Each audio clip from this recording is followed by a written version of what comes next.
to get I us will. started here. Yeah. I think we got it working. Welcome Good. back, It sure looks Facebook good. and Yeah. YouTube world. We Yep. are live Hello. with you here this afternoon, morning, whoopsie, not afternoon yet. Well, it definitely does show that we have taken this show in a different direction, Kathy. We've been experimenting with new ways of producing the show on a weekly basis. We've had a lot of fun with it, but it has taken us away from doing the live Zoom feed every week. So it's nice. It's like an old friend, right? It's come back into town and we're hanging out. It's just that old friend is a little different now. Maybe a little more scraggly around the beard, got a little more top hair, and it's kind of hard to maybe recognize everything about them. But however, though, we are back, right? We are here, ready to go. Absolutely. We're here. We're live with you here today, and we're excited to be here with you to talk about Earth Day in the month of April. And, you know, it's just one of those things that spring has kind of snuck up on us. We get to see the sunshine a little bit more. The flowers are popping. You know, what's going on in your neck of the woods over there, Jason? Well, yeah, you know, being live is really cool. Again, it gives us an opportunity to just have a blast and not really think too much about intros and outros and stuff. But I'll tell you what, it has definitely been a really cool week. I have been doing a lot of bike riding.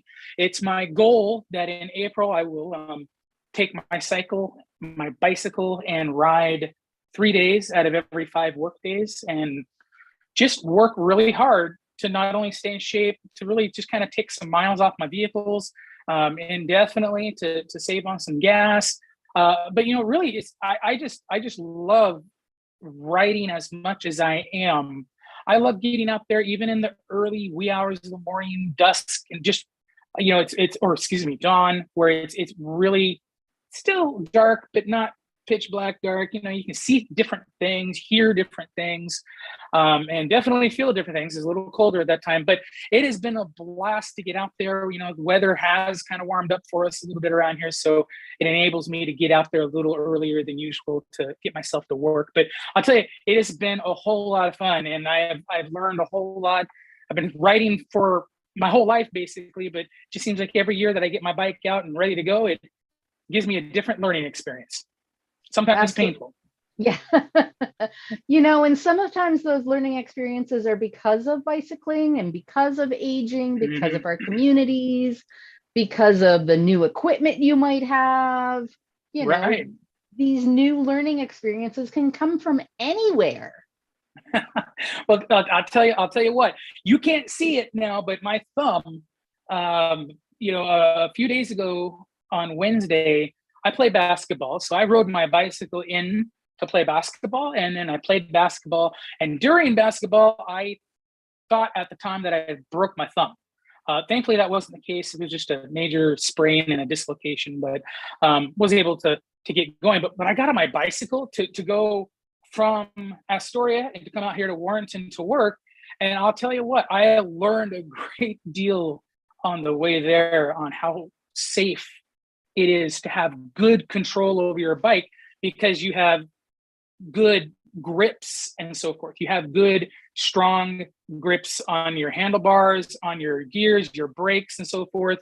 And when I was on the road, specifically going across one of our bridges, oh, every little bump, every little shake hurt so bad that I was taking my focus off my riding, which is something you should never do, especially when you're on a bridge where the proximity to traffic is a lot closer than your average ride.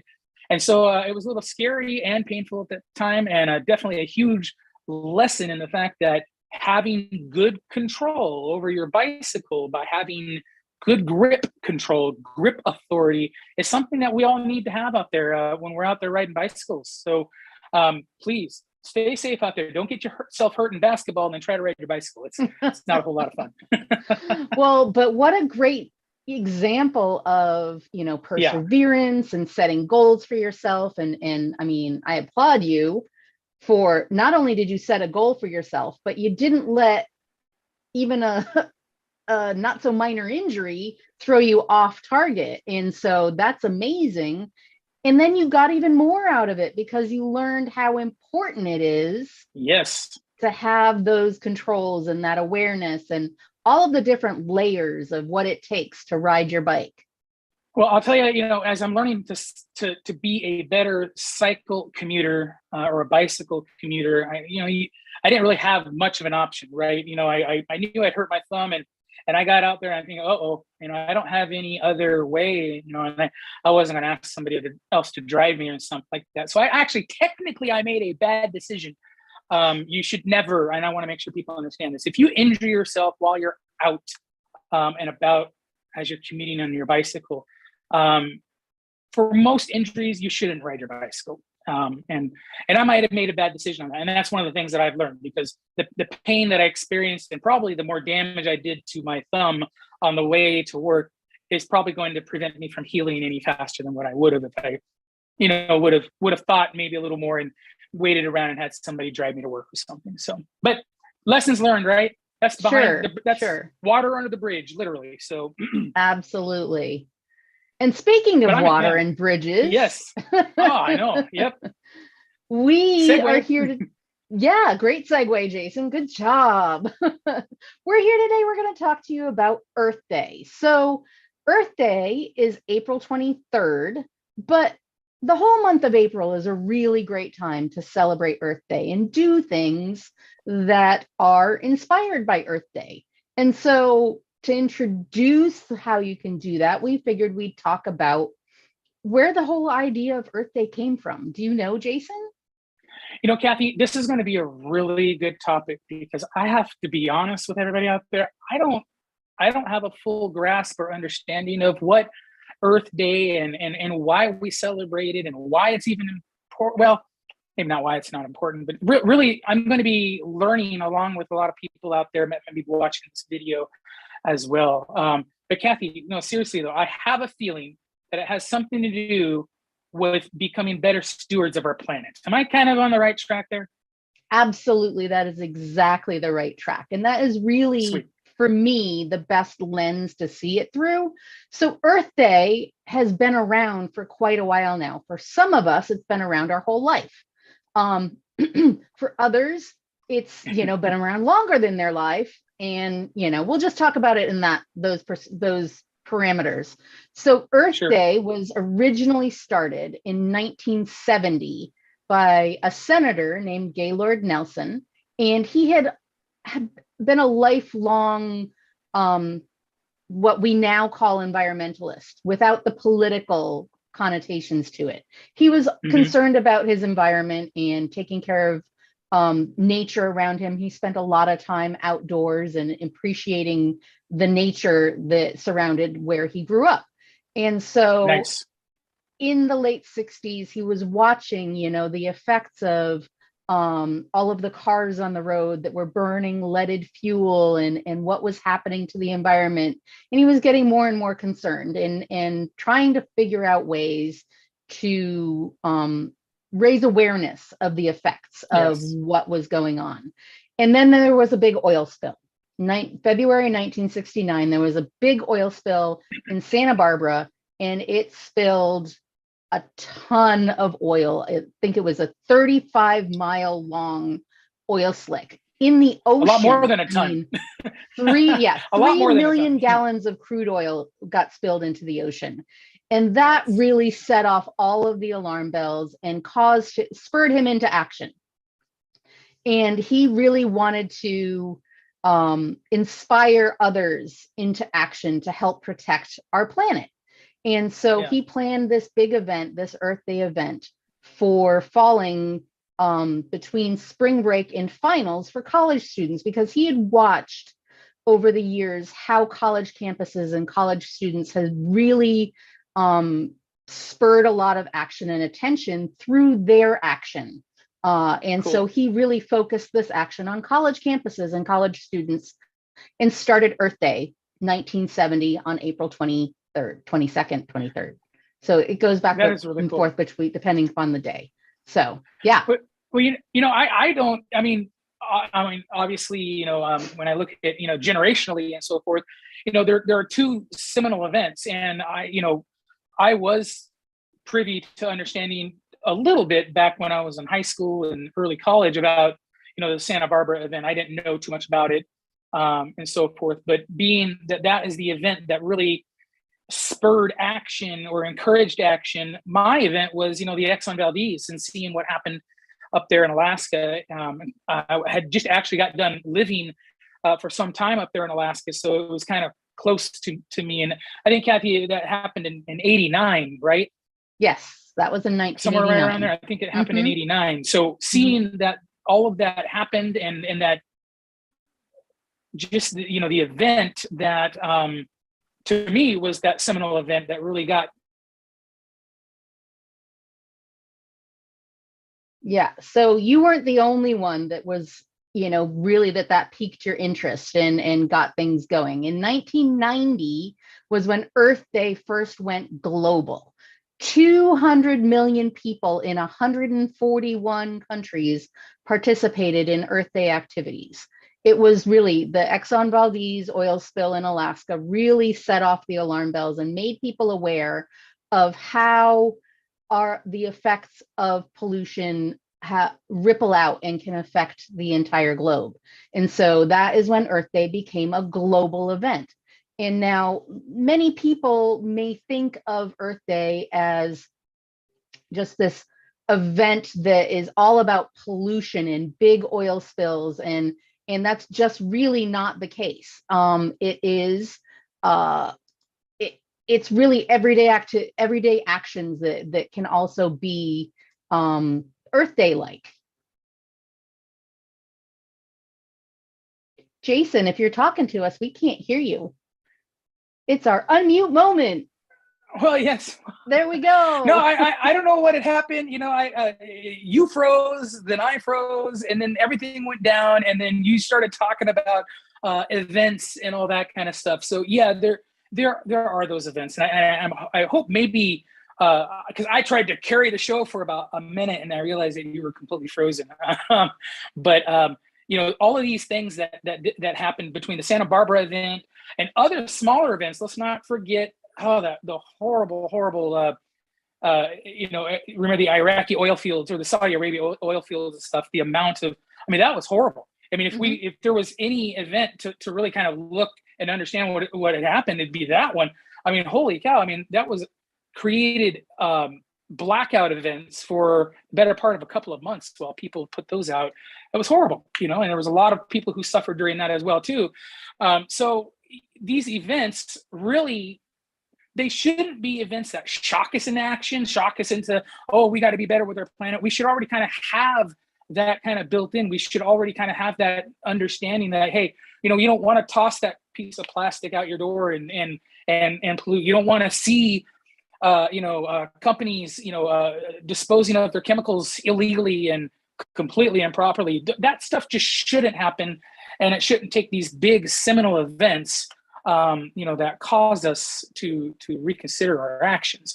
I tell you, it has over time for me, it has caused me to kind of rethink and reassess, what I do in life, and it really, part of the reason why I have an electric bike, yes, is to take miles off my car, saving gas and all that. But I got to tell you, I feel pretty good that with just even 3 days a week, that I'm taking that CO2 that I'm putting in the air away, and I'm not allowing that to get up there. And I'll tell you what, as a cyclist, and those of you out there who cycle will know what this feels like, because you're out there, you're more open to the environment when you're bicycling. And if anything, what it is when you're breathing in and breathing out as you're working harder, pushing yourself to go ever faster on that bicycle, you're just breathing more of that stuff in, and it affects you. It does. End of story. I would like to have thought that it doesn't. I would love to have really been on that bandwagon, but I'll tell you, it does. I get to work. I can smell diesel on my clothes in some cases, and I can definitely, in other cases, I can just smell like I had been out there. If I was trailing, vehicles, or if there was a lot of traffic when I was riding out there. So, right, Kathy, this day, this month, and everything needs to be not an example, but we need to show that we've learned a little bit from what, this great senator had done, which is to bring all of us together to communicate. You say non-politically, which is true. Let's have a communication together about this. Let's have a real good get together about this. And that's what this month, this day is about, is to do that, is to ensure that we're all starting to move in that same direction. Right. And it's, we start out with these big events that really spurred people to action, that really get people's attention.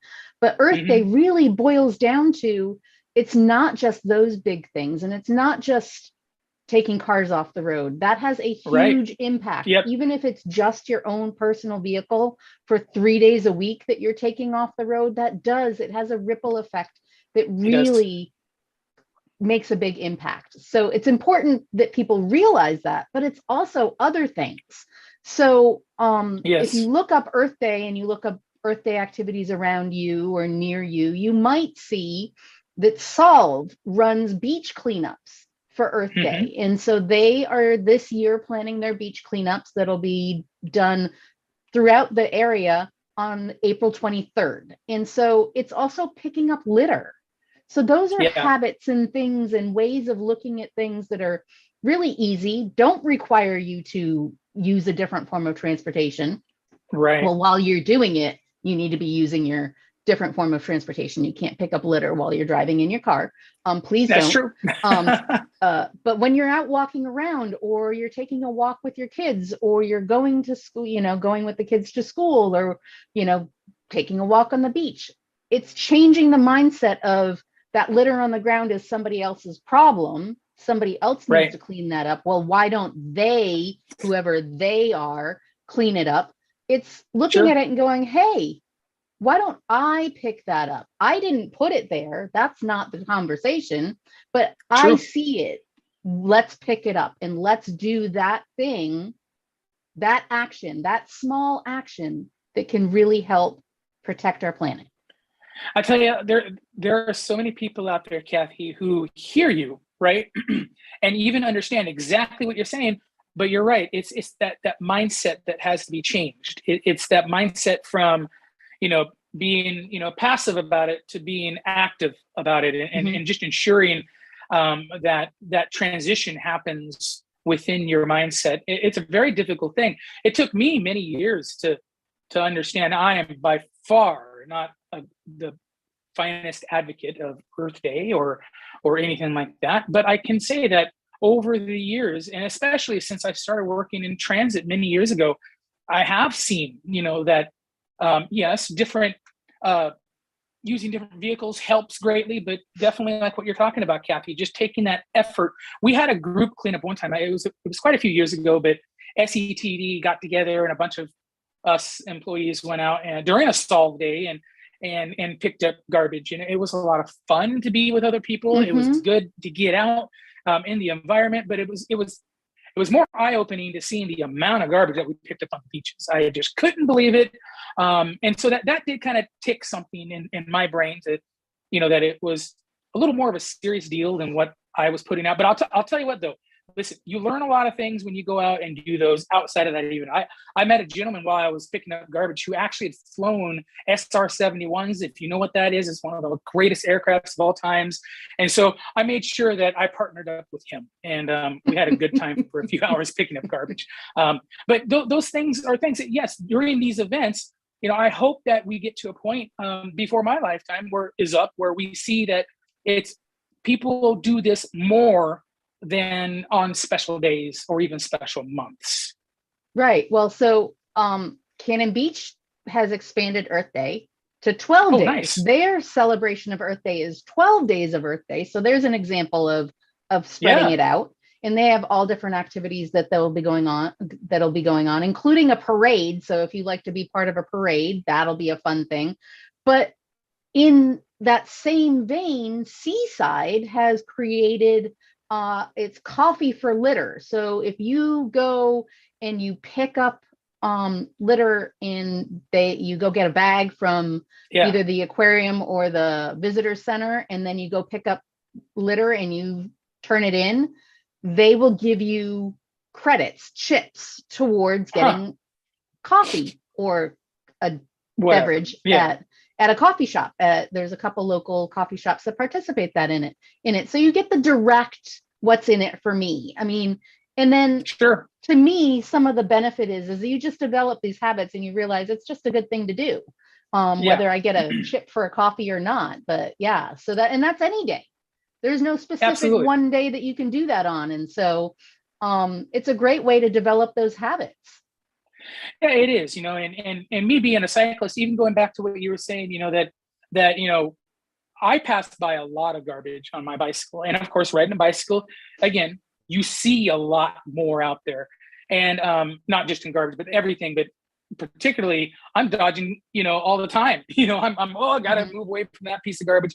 And maybe it's not so safe to do so on a bridge. I would not advocate for people to do that on a bridge, but on shoulders of roads, you see it all over the place. And I have, been shown great examples of other cyclists. I don't know them. I've just seen them, where they have these nice little trailers on the back of their bicycle, and they're out picking litter up. They have a garbage bag right in the back on their trailer, and they're picking it up. And you're seeing that a little more. And I'm hoping, at some point in time, maybe that I can even do that. I don't know if that's possible for me, but we'll see.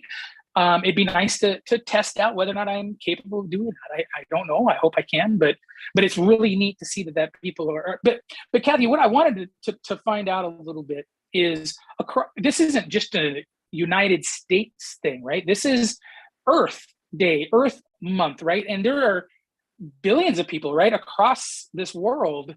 Yes, that we have there are the one world.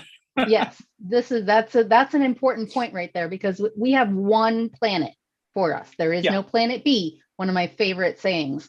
And so it's all of our jobs to protect it. And we'll see what happens in the live broadcast when we watch it later, who got to actually show up on the talking section when one of us disappeared or not.